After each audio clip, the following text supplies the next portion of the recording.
Hey, what's up, guys? Hi, welcome back to Bitches in the Breakroom. I'm Courtney. And I'm Caitlyn. And we're your favorite bitches. Your favorite. Like, we know. It's okay. You don't have to tell us. We know. No, we totally know. And you're our favorite bitches. Yeah. So it works out really well. It's like a nice win-win. Yeah. No, it really works out well for us. Does. Did you notice I'm wearing a Yeezy shirt? No. Am I going to get canceled for this? Jeez, I don't know. This is the first Yeezy piece I've ever owned, and it was $20. That's the only reason I got it. Oh, wow. Because one day he was like, everything on the website's $20. Okay. And I thought it was going to be shoes. And right. It was just all his merch. I was like, okay. Well, haven't heard one song off this album, but I think it's like a cool. You haven't heard the Go. Oh, is that not this one? I've heard It's Your Bestie. Miss Bestie. God. I like that one. And then there's, I think that one turns into another song that I like. You don't want to. I'm sure you've heard Carnival. Oh, yeah. Go, I like that go. one. Yeah. Yes. Yeah. I like that one. Yeah, me too. And that's it. I also feel like he hasn't put out any hits.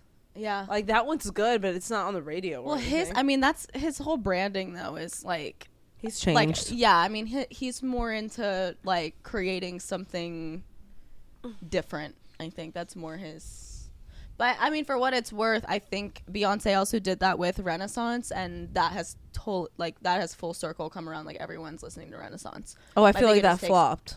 Oh, my God, no. I literally listen to every single song on that album. Oh, I did not like that album. But also, I go to a lot of gay clubs, and the gay clubs love Renaissance. Yeah, it's a good gay album. Yeah, I'm like obsessed with it.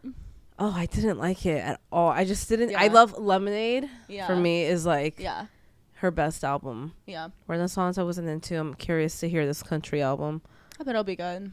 Lana's coming out with country too. Really? I know. I'm like, what's happening? I'm okay. I mean, literally, I love the musical aspect of country music. I hate country music because I don't like how twangy it is and how like it's so whiny and like. It has to be the right kind of country song. Yeah. And I definitely like it more in the summer. Mm-hmm. I love country music like on a nice day out when I'm going to the lake or something. Yeah, that makes sense. It makes me feel really like yeehaw and like. Yeah, you guys have a boat.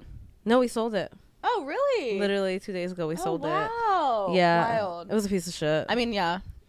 He fixed it up and he did what he needed to do and he made his money. Yeah.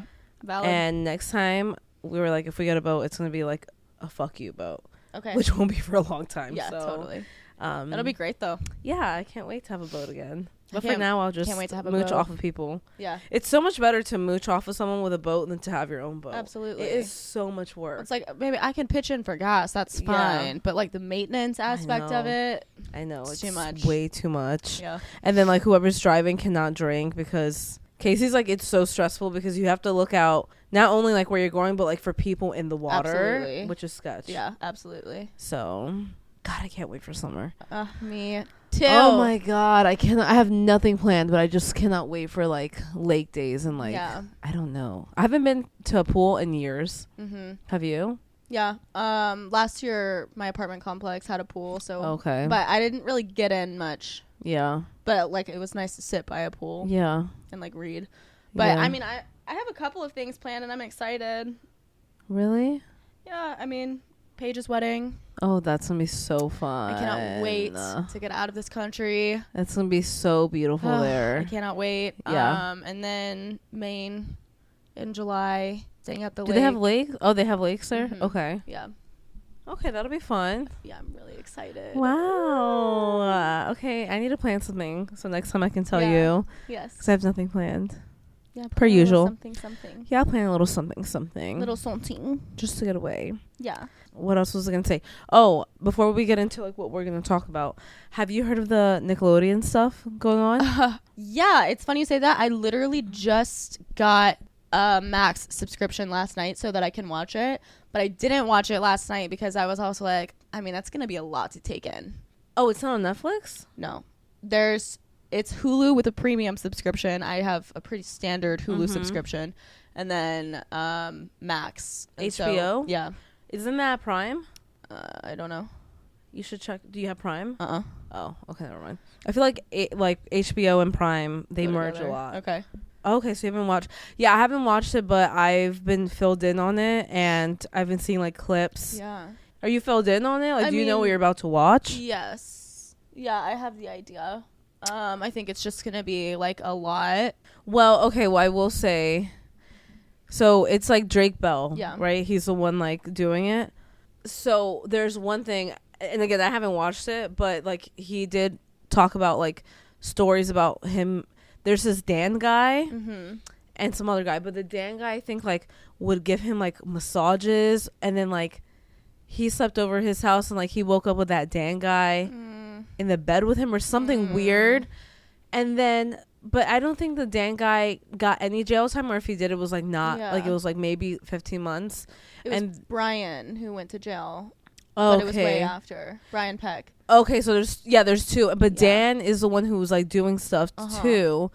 And I just saw a interview with him. Really? And he was like, "Yeah, I'm not proud of the things I did. Like, I am so sorry." And he's not in jail. Out. I know. So I'm like, wait, so you're admitting to like doing creepy shit? Has he already been tried for it? Is that why? Like, I think so. Okay, I think that's why then. Because I think I read the comments and they were like, "Yeah, he didn't do enough time or something, or 15 months, something like that." But I'm just like, how do you openly talk about that and like, yeah, not proud of it, there's a lot of things I would take back, like ridiculous. That's weird. It's ridiculous. That it's is disgusting. So weird. There is such a problem. Something happens in Hollywood, and it's all over the place. Gonna say it for what it is. Pedophilia is all over the place for sure, but something happens in Hollywood. Like, I don't know what. I think it's a power thing. It breeds this disgusting. Oh, it's a power thing. That's why they get away with it, because like you have all these like young child actors who are just like, I'm making it, so they're gonna do whatever. And then they have these people in power, and they don't know any better. And there's people in power who like will be like, oh, they won't say anything because they want to like stay famous, and that's exactly it sucks what happened. And now I wonder if like, well, I mean, I don't know what the fuck's going on with Amanda Bynes, but I do wonder if she has like anything to say. Yeah. I saw like the videos that I think it was Dan Schneider that he made Ariana Grande make when that's the guy in jail still. I don't know. Yeah, but I think so. But yeah, I saw the videos that like, I mean, it's straight up. Well, it was weird. It was like, can you pretend that you're biting into a potato or something? Like, what was it? Like, it was weird, right? There's weird. I mean, she like was like putting her toes in her mouth and like holding like a long figure that like resembled a similar shape, if you know what I'm talking about. And she's like, I mean, literally, like, it's kids, and they're just making these. I mean, but like, did the parents not see this? Like, if someone was making my child do this, I'd be like, what the fuck is going on? I don't know how these parents are. And did that not air? Like, was that just like a private video? They were just like little like blooper videos, like probably posted on like websites, but not like on TV. But I mean, even in the shows, and I actually studied a lot of this when I was in sociology in college. But there's a lot of disgusting sexual references on a lot of children's TV shows, not just Nickelodeon. I mean, Nickelodeon, Disney, I mean. But I will say disgusting references everywhere. Yeah, but I do think, and I'm not saying that it's okay, but I feel like they're trying to be funny to like parents watching it too. But I mean, there's definitely like a line that you have to draw when it's kid stuff. But like, even in Finding Nemo, like, there's nothing sexual, right? But there's stuff that if I watch it now, I'm like, oh, that's funny. I that went right over my head. Totally. And like, not only Finding I think there's Nemo, a difference. SpongeBob has a lot of like, oh yeah. But like, Bikini Bottom is the name of, you know, like, and there's just like funny things Sandy now. Cheeks. It's like an adult cartoon when I watch it now. Like, I feel like I could watch it and still be entertained. Absolutely. But so I think they were trying to do that, and then they took advantage of it and missed completely. 100%. And I think there's a difference between making jokes that can be received well by an adult audience, but there's a line where I think it pushes on the line of grooming, you know, like you're like sort of desensitizing kids from certain things that are acceptable and not, you know, like, I just think there's a line, and I think they definitely crossed it. Yeah. And it's so crazy that like it took this long for him to say something, but I'm also sure he was like processing it, and like now looking back being like, wait, that was weird as fuck. Like, why was that happening? Well, and there's a lot of people who are victims to SA and whatnot. Also, this whole intro is probably a trigger warning, by the way. Yeah. But people who are victims to that, they take on the guilt of it and they feel so ashamed and dirty about it that it takes a really long time for a lot of people to actually speak out, especially when it happens at such a young age. I mean, that's like formative times in your life. Like, your brain is forming. And so that becoming a norm at such a young age, I don't have any doubt in my mind that he was just like really embarrassed and felt a lot of shame, even though it wasn't his fault. Yeah, I don't know, I just thought it was really interesting. I don't know if I'm gonna watch. I know, like, I want to, but I don't. Like, that's why I'm like, I don't know. Like, I want to watch it because I think it's just interesting. I like that the information is out there, you know. I like that people are sharing their stories, and, you know, power to the people. It's not as powerful if people aren't listening, but I'm also like, I think it'll make me pretty uncomfortable.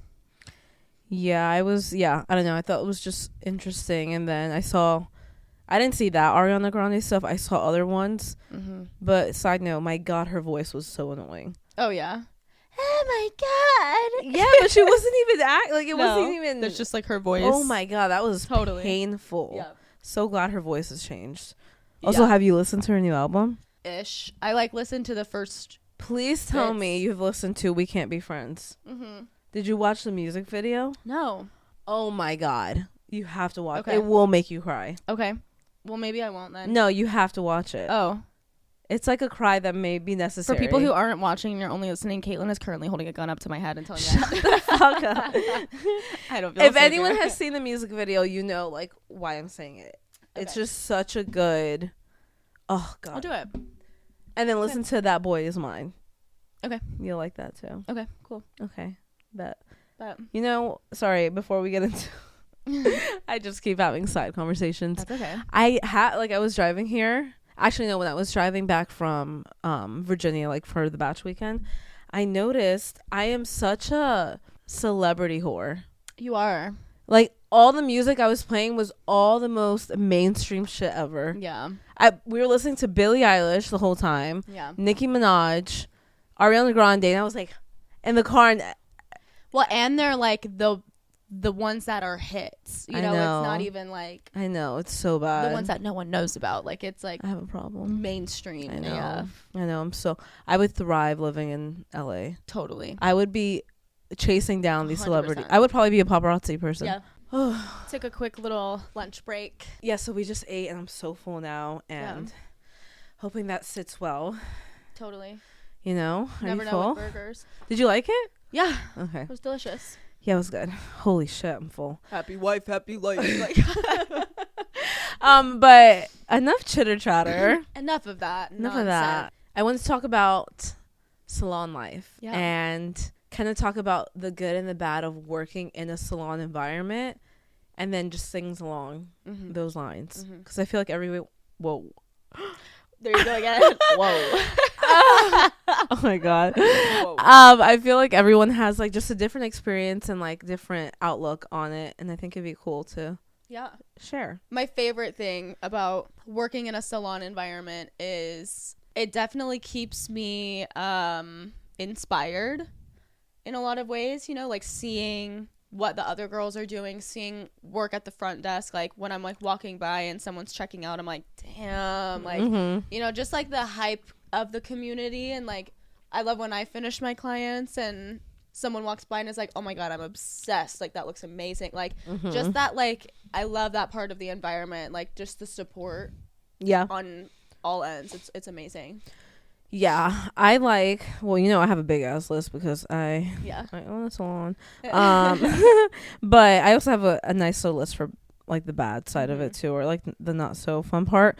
But yeah, I put for like some good things about working at a salon. I put the environment, like always finding inspiration and motivation around you, because I feel like when I worked at or by myself in I guess it was a suite, but it was like a weird situation. Yeah. But when I worked by myself, I found myself like not feeling as creative, and I feel like here, being around so many different avenues of creativity, like everyone's creative in their own way, And that to me inspires me. And I'm like, oh, I should try that or be open to that. So that like motivation and just inspiration, like bouncing off of everyone, I think is so positive and empowering in a salon setting. Agreed. Yeah.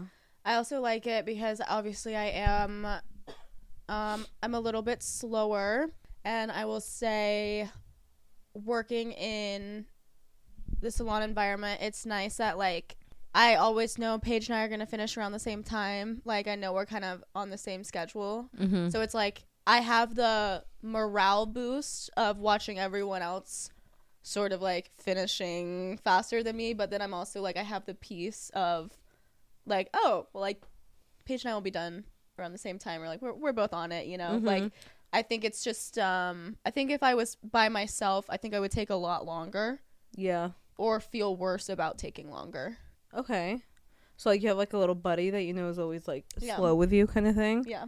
And also I feel like I guess like watching it puts like a pep in your step too, where you're like, okay, like I guess it could be faster. You're like, I don't have to take this long. Yes. Like it's not necessary. Like just like the benefits. I mean, I know not every salon has benefits. They should. That should be something that they do. Yeah. But I put just like the benefits and being W-2, so you know that you don't have to set aside money for taxes. Instead, they just steal it from you every paycheck. Yeah. Yes. So, which I guess like is bittersweet, but like it is better than being 1099. I personally hated being 1099 because I saw all this money coming in, and then tax season comes, and it's like, well, you actually owe this much in taxes, and I'm just like, oh, I thought I was saving that. Like, I think it would be a lot harder to actually put aside like what you would typically get taxed by choice. Like I think that's something that I would really stings a little bit more. Yeah. Yeah. So I think I don't know. I think I really like being W-2. I just like it's better when you're trying to buy a house. It's better for like finances. It shows like consistency, and again, like you just get, even though it's not fun and they take so much taxes away, that it breaks my heart. But it is nice to just like not see it in a sense, even though you do see it. It's just like it's gone already, and like you don't have out of sight, out of mind. I don't have to do any extra or like actually take it away myself. It hurts. That hurts. It hurts. What else do you have? I kind of like, this is a random kind of thing, but I like working with my friends. We have a level of professionalism, of course, like on like things that we won't talk about here, but it is nice that I am really close with a lot of the girls here, and so I can actually like be completely myself. And you know, like when I step away from my client and I go into the break room, I can say something that's probably TMI, but I know the audience, and I know that they're not going to receive it poorly, or like, oh, like HR, you know, like they like understand you as a person because they're your friend, so they're not like, I never have to turn myself and my personality off. I feel like working in a salon environment, and I really like that. Yeah, you almost don't have to feel so like professional around coworkers. It's like, okay, well, these are like my girls. Yeah. Even though again, like we have that line, but overall, it's like more comfortable. Yes. Yeah, I agree. And kind of in that same breath, I put just like having a salon family, and I feel like some people think it's like toxic to say that, or like culty. But I feel like having your people, if you're at the right salon, is so important, and it's so, I feel like, vital in a salon environment. Like I couldn't picture working at a salon and not liking majority of the people. Obviously you're not gonna like everyone, like that's life, you don't like everyone, but just like having your salon family, your people that like your girls, kind of like what you said, your friends, but even if they're not all your best friends, just knowing that like they have my back, you're comfortable with them, and they're kind of in like the same space as you, I think is really important and nice in a salon. Yeah, like I can't imagine working in a really like toxic environment, and I've heard so many stories, and whether it's like the girls here who worked somewhere before, or like my friends from hair school, or whatever it may be, like I have hairstylist friends that have had really horrible experiences in salons, and that just really sucks. Like I just would not like that. I mean, it's the same kind of vibe as you know, going to like a corporate job and not liking anyone there, not getting along with anyone there, but it's almost worse because I think in a lot of really toxic salon situations, it gets really competitive and really shady on like certain things that people do for their own benefit, like putting someone down for their benefit or talking poorly about one of your coworkers' work and like to a different client, you know, just like things like that. I'm really glad that that doesn't happen here. I can't imagine that, or like showing up and feeling like I can't be myself, or like I can't say what I want to say because people are gonna judge me, or you know. And you know what that comes from? I think a salon owner not valuing or like putting personality up at a high pedestal, because I've interviewed a lot of great hairstylists. Like their work is great, but I just know personality wise it won't mesh. And like that's a hard decision for me to make, because I'm like, oh, like it's not about being friends, but like it's about having a comfortable work environment. And if I have someone in here who does great hair, but then they're like the biggest bitch ever, or like super judgy, or just like awkwardly quiet, like it's not gonna mesh. And like that starts to create such a toxic environment. And then I think that's when you get like little cliques, or just like people feeling outcasted. I feel like personality is so important when hiring in a salon setting, because again, if you're not all similar and you're spending all this time together in a, you know, confided space, it can get really ugly and toxic. And in that sort of same realm of conversation, it's like we've experienced our own growing pains as a salon too, and like that's part of a business growing, is like, you know, it started out a lot smaller. We were all like very close because it was such a small group of women. And obviously as the salon grows, you're not going to be as close with everyone as you are with the, like, you know, original people that you started with, or whoever, whatever. But it's still like who you hire, their personality really matters, because even if we're not going to be besties and like we're not going to like FaceTime on the way to work, or like me and Kelly do, you know what I mean? Like at a minimum, like we can get along with each other, and it's not you like, can relate. You have the same sense of humor. Like that kind of stuff is important in a work environment. And 100%. So I think having that, if you have that, then you have a great salon family, and that's like a great perk of working in the salon. Whoever you work with, it's not like you're gonna love every single person that you've ever worked with. You have that line of they're good people with good intentions, with similar passions, similar goals. And so it avoids that toxicity where, like, if you hired someone who, like, maybe they're a girl just like the rest of us, but, like, they don't have the same values. They are not, like, a good, nice, caring person. That's going to immediately create fuss and create drama and make people feel bad. And that's just so...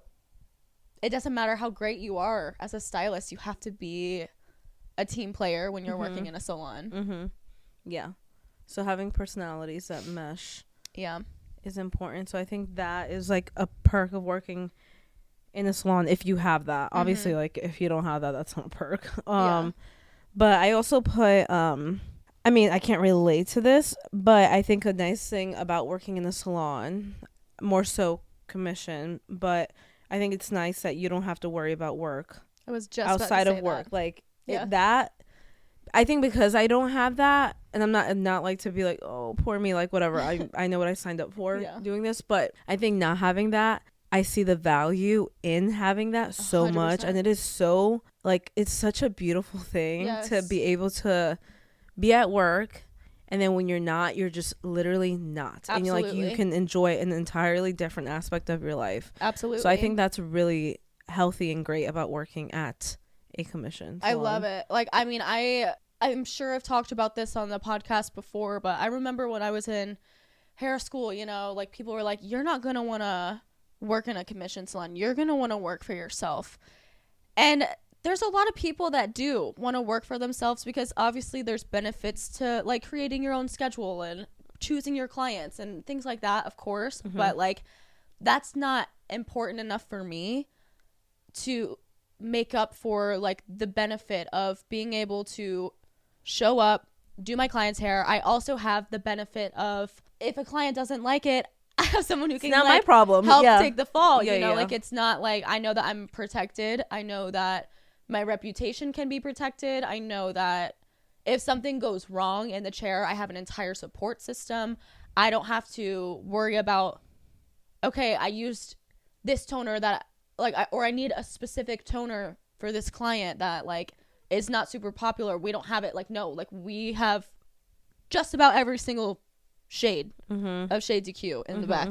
Even the ones that we barely use, we have them. We have it just in case. Just in case. And that's something that, like, you wouldn't think about unless you needed it. And I love not having to think about it. I love, like, going back there and knowing it's going to be there. Knowing, like, what I need is going to be there with no thought whatsoever. Like, down to styling products, down to shampoos, and, like, literally all of it. Yeah. The product is such a huge, your whole service depends on your product. Yeah. And it's really, really nice for that. I don't have to think about it at all. That was kind of like, I guess, bouncing off my next one, but I said having someone you can go to when you're struggling, whether it's me or, like, just other coworkers. Yes. Like, I just think that's so important. Like, even if you're doing hair for years and years and, you know, you feel like, you know it all, there are definitely times where I'm like, I have to go get a second opinion, or, like, just, you know, you doubt yourself sometimes, or, like, something's happening that's never happened before. And, like, it's so nice to get, you know, someone else, like, if I go to Paige and she's like, oh yeah, that happened to me, and then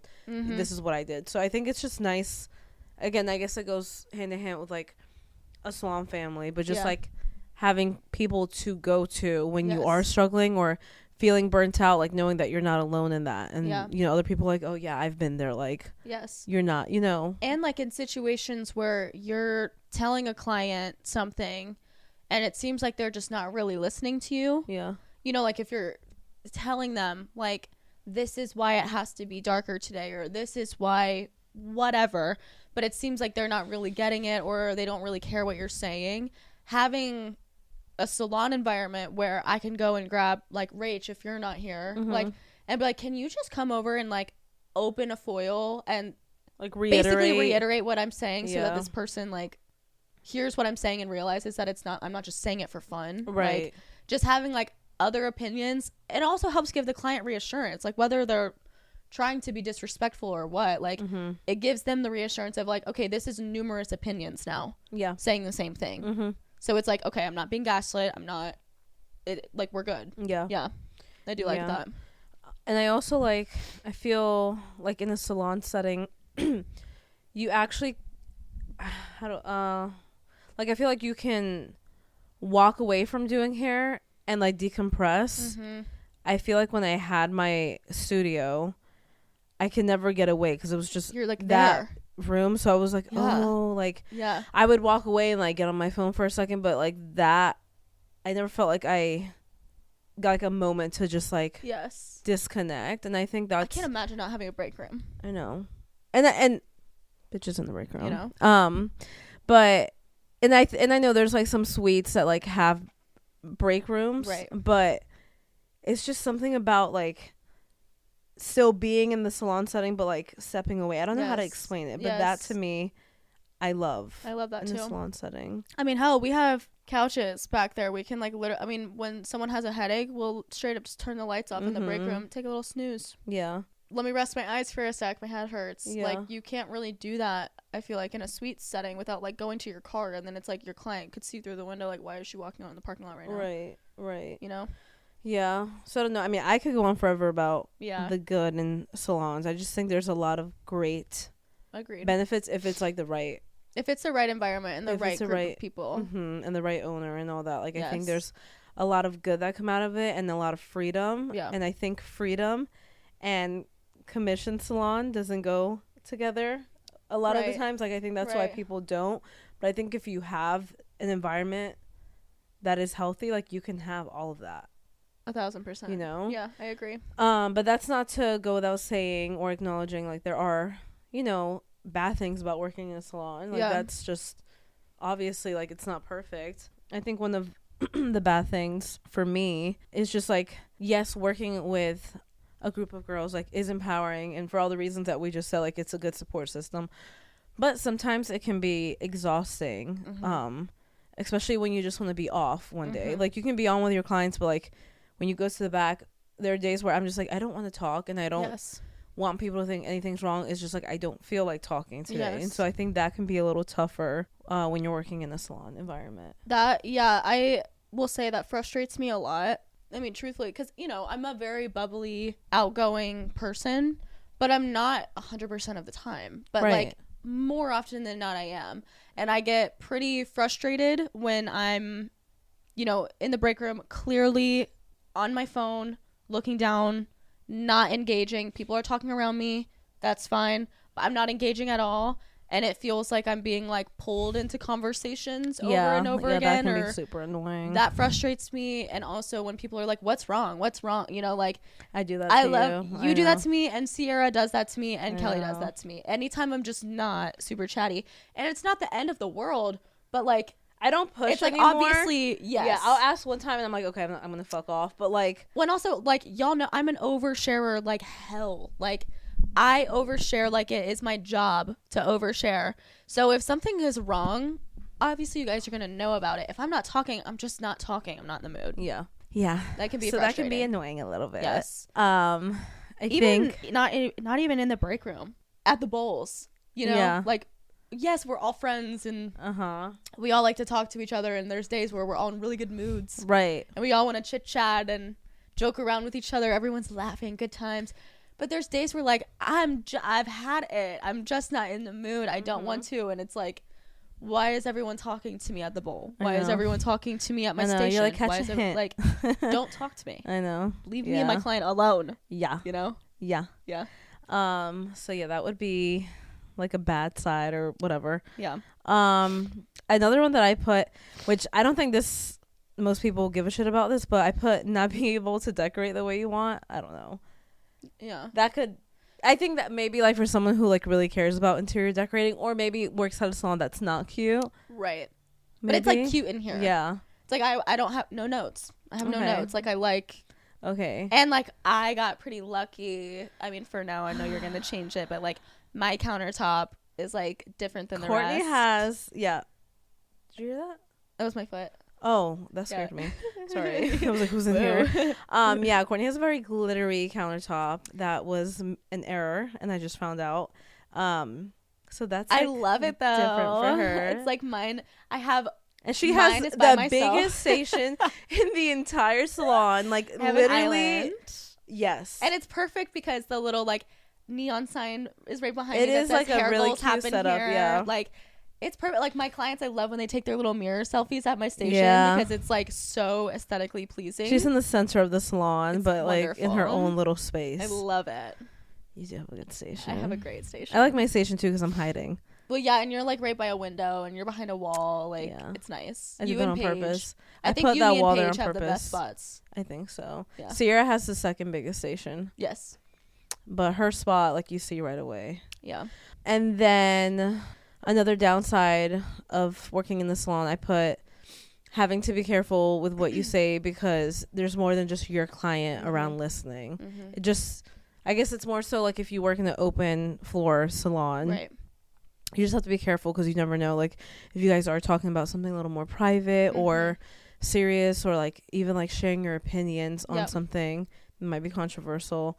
Like, everyone's listening, so sometimes I feel like I have to just like turn my client or just be a little more aware of that, which can be annoying because sometimes I wish that I can just talk and everyone else will tune me out, but that's not life. Yeah. So I put that. Yeah, that's a good one. What about you? I think a downside, I think you already know what I'm gonna say, but a downside obviously is not controlling your schedule. Yeah.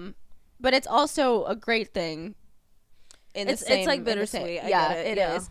Because obviously it's like no one really wants to work 5 days a week all day. No one really actually wants that. But like financially, you got to do it. Like, you need to make a living. Yeah. But yeah, I mean, there's like times where I'm like, okay, like I wish I could just look at my schedule and be like, okay, this client, I don't want to take her on this day. I want to take her on this day at this time because this is going to make the most sense. But I can't really do that because it's not like my call, my schedule, my...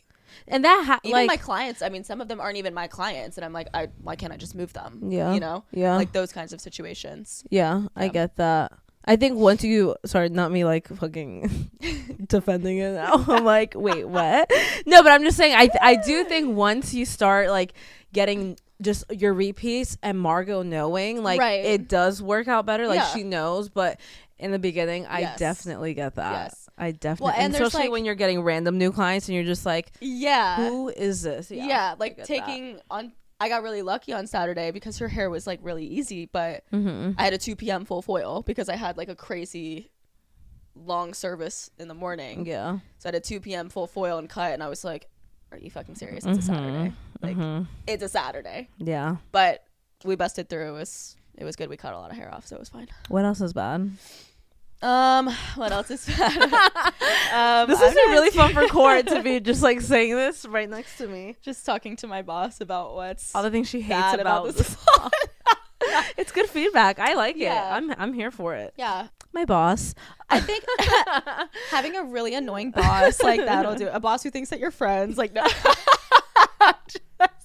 That one's a joke, obviously. Obviously, she's obsessed with me. I do think another downside for working in a salon, and again, this doesn't really bother me, but it's a downside, is not having control over your prices. I think that's another one. Like, I'm not going to be like, well, I deserve more money, so I'm going to charge her 5 extra bowls, even if I didn't use them. Like, that's just not my style. I'm not going to do that. Yeah. They are agreeing to a certain price point that they can clearly see on our website that is not up to me. I'm personally happy with our prices, so it's you not got really so lucky. I got so lucky. You know what's happening now. I know. Yeah. Got really, really lucky. Well, it's funny because I was actually talking to like Kelly and Paige. I was like, "Is mine gonna go lower?" Like, I'm not. Could you imagine? I would not. I would freak. I know you would. I would never do that. I would never do that. Yeah, no. That's funny. Backtrack. Literally, no. You've been doing so great, but you're getting a price decrease. I would be like, say it again. Really? Oh yeah. Yeah. No, I would not be a easy employee. I don't think, if that happened. No, I would never. I'm not. I know that much of a bitch. Course, you know, of course. But I did get very lucky. Yeah, my prices have. But I know what you mean. It's just like the control thing, like where, even though like I try to like let you guys have freedom, there still has to be that. I mean, the moral kind of control, so everyone is even keel. But I get that completely. Well, because it's like, I don't know, like I look at like stylists like Paige and Sierra and Kelly, like, you know, they've been there longer than me. So I'm like, when they're sitting here saying like, oh yeah, I charged an extra bowl, I didn't use the full extra bowl, but I charged it anyway. Like, I'm like, oh, I don't do that, you know. Like, there's like, they control their pricing to an extent based on like what they're sort of using, like the extra time instead of extra bowl kind of thing. Like, you know, they'll do that, but yeah, it doesn't really affect me at this moment, but I know that's something that is probably a downside at the end of the day. For sure. Anything else before we wrap? Because I just looked at the time and I'm like, oh, I actually have to go. No, everything is perfect. I love it, and I have no complaints, and I love my job. I love my prices. I love my schedule. Say you love me. I love Caitlyn. I love Caitlyn Caban. Wow, I wish I didn't have to go. I would love to keep bouncing back and forth. Yeah. But that's a good little starter. And again, as always, we'd love to hear from you guys. Of course. And maybe call in and leave us a little message and let us know like the good and the bad that you feel about working in a salon. Yeah. Or even in a studio, because we can do an episode on that too. 100%. That'd be kind of cool. But yeah, we love you guys. Love you. Follow us on TikTok, Instagram, and YouTube. Bitches in the Break Room. Caitlyn Caban here. Mine is Courtney Cab hair, and we'll see you next week. Love you guys. Mwah.